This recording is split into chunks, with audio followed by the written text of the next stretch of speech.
semuanya, kenalin kami dari grup 1 mahasiswa jurusan Business Management di BINUS University Online Learning.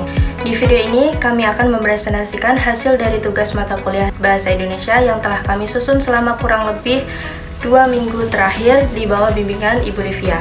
Nah, topik yang akan kelompok kami bahas adalah mengenai artikel ilmiah dengan judul Analisis Ekspektasi Gen Z terhadap Dinamika Tempat Kerja di Era Transformasi Digital. Sebelum masuk ke pembahasan, kenalan dulu nih sama anggota kelompok kami. Ada Kak Intan, Kak Khalid, Kak Ferry, dan terakhir aku, Happy Nurinda. Setelah mengenal masing-masing dari anggota kelompok kami, sekarang kita masuk ke pembahasan awal yaitu sistematika artikel ilmiah. Sistematika ini kami tujukan untuk memudahkan pemahaman kalian mengenai tugas kami. Berikut kami tampilkan sistematika artikel ilmiah yang akan kelompok kami sampaikan. Pertama, terdapat judul yang menunjukkan fokus penelitian. Selanjutnya, abstrak yang memberikan ringkasan secara singkat dan menyeluruh dari penelitian yang telah kami lakukan. Kemudian, kita masuk ke bagian pendahuluan, di mana latar belakang, rumusan masalah, dan tujuan penelitian dijelaskan. Setelah itu, bagian metode penelitian akan menguraikan cara kami dalam mengumpulkan data. Berikutnya, kita akan melihat hasil penelitian dan pembahasan berisikan data yang telah kelompok kami peroleh selama proses penelitian berlangsung, beserta analisisnya. Terakhir, kita tutup dengan simpulan yang merangkum inti dari penelitian dan diikuti dengan daftar pustaka sebagai referensi. Judul artikel ilmiah kami yaitu Analisis Ekspektasi Generasi Z terhadap Dinamika Tempat Kerja di Era Transformasi Digital, yang dimana mencerminkan fokus utama dari pembahasan kelompok kami. Generasi Z adalah individu yang lahir antara tahun 1997 sampai dengan tahun 2012. Mereka tumbuh dalam era digital yang membentuk kemampuan adaptasi tinggi terhadap perkembangan teknologi. Dalam dunia kerja, keunggulan ini memungkinkan mereka untuk berinovasi dan bekerja lebih efisien dalam lingkungan yang dinamis. Memahami karakteristik ini dapat membantu suatu organisasi atau perusahaan untuk merancang strategi manajemen yang lebih efektif. Penelitian yang kami lakukan bertujuan untuk menganalisis ekspektasi generasi Z terhadap dinamika tempat kerja yang terus berubah akibat perkembangan teknologi digital. Selain itu, untuk mengidentifikasi faktor-faktor yang mempengaruhi ekspektasi generasi Z terhadap dinamika tempat kerja di era transformasi digital, serta untuk menganalisis dampak penggunaan teknologi digital terhadap cara generasi Z berinteraksi dan beradaptasi di tempat kerja. Dalam pendahuluan ini, penjelasan kami mencakup latar belakang, rumusan masalah, dan tujuan. Generasi Z adalah generasi pertama yang tumbuh di tengah pesatnya perkembangan teknologi digital. Mereka lahir dan besar di era di mana internet, media sosial, dan perangkat digital sudah menjadi bagian sehari-hari. Hal ini membuat mereka memiliki kemampuan beradaptasi yang tinggi terhadap teknologi, yang memungkinkan mereka untuk berinovasi dan bekerja secara efisien di lingkungan yang dinamis. Menurut penelitian McKinsey & Company di 2020, perusahaan yang mampu menyesuaikan diri dengan kebutuhan generasi Z akan lebih unggul dalam persaingan pasar. Selain itu, studi dari Deloitte di 2021 menunjukkan bahwa generasi Z selalu mencari lingkungan kerja yang menyediakan peluang luas untuk pengembangan diri dan pembelajaran yang berkelanjutan. Rumusan masalah dalam penelitian ini adalah apa saja faktor-faktor yang mempengaruhi ekspektasi generasi Z terhadap tempat kerja di era digital, dan mengapa ekspektasi generasi Z terhadap tempat kerja cenderung berbeda dibandingkan generasi sebelumnya.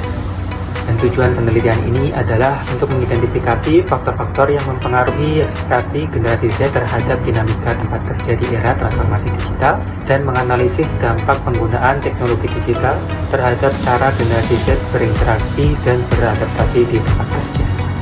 Penelitian ini menggunakan pendekatan kuantitatif dengan metode survei. Kami menggunakan kuesioner terstruktur dengan skala Likert 5 poin untuk mengumpulkan data dari 65 responden generasi Z. Kuesioner ini dirancang untuk menggali pandangan dan perilaku generasi Z terhadap dinamika tempat kerja di era transformasi digital. Pengumpulan data dilakukan secara online melalui Google Forms selama 1 minggu. Teknik sampling yang digunakan adalah convenience sampling yang menurut Sugiono di 2013 efektif untuk mendapatkan data secara cepat dan efisien. Sebelum membahas hasil penelitian lebih lanjut, mari kita lihat terlebih dahulu karakteristik responden yang terlibat dalam penelitian ini. Responden dalam penelitian ini adalah 65 orang yang mayoritas adalah generasi Z, yang lahir antara tahun 1997 hingga 2012, yang sedang memasuki dunia kerja atau sudah memiliki pengalaman kerja awal. Dari data penelitian, sebagian besar responden adalah pekerja penuh waktu dan mahasiswa atau fresh graduate yang baru memulai karir mereka. Mereka berasal dari berbagai latar pendidikan. Selain itu, responden juga memiliki tingkat literasi teknologi yang tinggi yang sesuai dengan karakteristik Gen Z yang tumbuh di era digital. Dengan memahami karakteristik responden ini, kami berharap jika hasil dari penelitian ini dapat relevan untuk memahami ekspektasi generasi Z terhadap dunia kerja di era transformasi digital. Selanjutnya, kami akan membahas terkait fleksibilitas kerja yang dialami oleh responden generasi Z. Menurut mereka, fleksibilitas kerja adalah faktor penting bagi banyak pekerja. Data menunjukkan bahwa 53,8% responden sangat setuju dan 29,2% setuju bahwa fleksibilitas waktu kerja menjadi pertimbangan utama. Banyak pekerja juga merasa lebih produktif saat bekerja dari lokasi pilihan mereka, seperti dari rumah ataupun dari co-working space. Tak hanya itu, 61,5% sangat setuju bahwa perusahaan harus menyediakan kebijakan kerja hybrid atau jarak jauh. Selain itu, kebebasan dalam mengatur jadwal kerja sendiri juga sangat dihargai oleh mayoritas pekerja.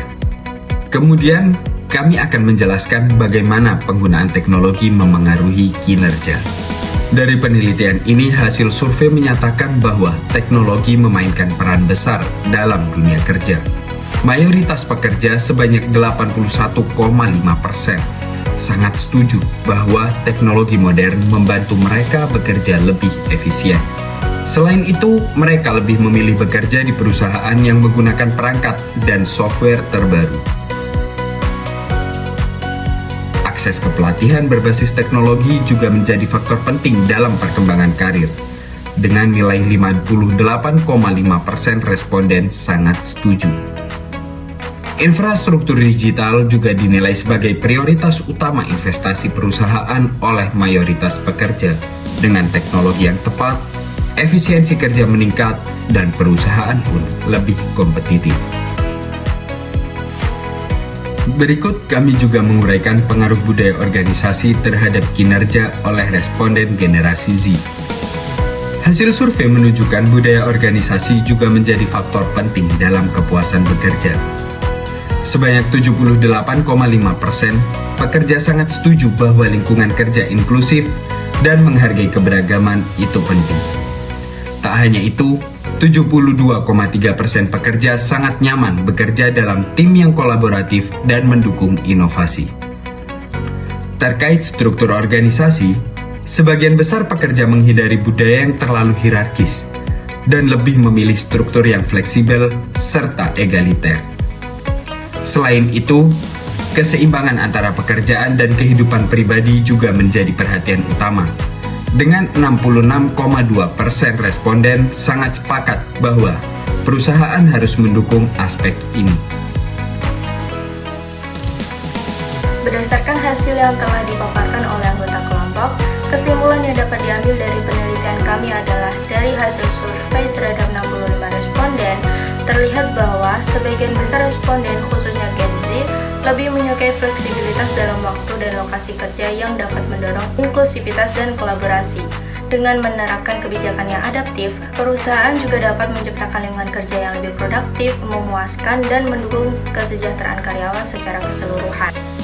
Dengan demikian, kami dari grup 1 telah menyelesaikan presentasi dan pembahasan ini. Kami sertakan daftar pustaka yang menjadi referensi dari penyusunan artikel ilmiah ini di slide berikut.